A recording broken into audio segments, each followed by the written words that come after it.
Good afternoon, student. Read the sentences written on the page. Who help you? Who helps you? Who help you? बरोबर आहे. परंतु तुला दोघं वाक्यांचा मराठीत अर्थ काय होतो हे सांगता येईल का?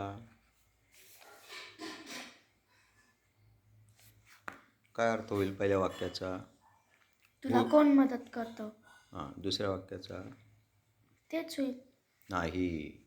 दुसऱ्या वाक्याचा अर्थ होतो हू हेल्प यूचा तुला कोण मदत करतात. आता दोघं वाक्यांमध्ये काय फरक आहे? पहिल्या वाक्यात हेल्प्स आहे आणि दुसऱ्या वाक्यात हेल्प आहे. याचा अर्थ असा की पहिल्या वाक्यातील हू हे इंट्रोगेटिव्ह प्रोनाऊन एकवचनी आहे आणि दुसऱ्या वाक्यातील हू हे इंट्रोगेटिव्ह प्रोनाऊन अनेकवचनी आहे. मग ह्या प्रश्नांचे उत्तर आपल्याला असे देता येईल.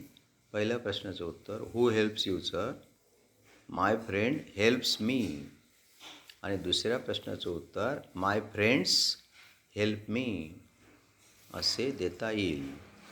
समजले? क्रियापदाला येस येस प्रत्यय असेल तर सिंपल प्रेझेंट. ओके, समजले? Thank you. See you in the next video.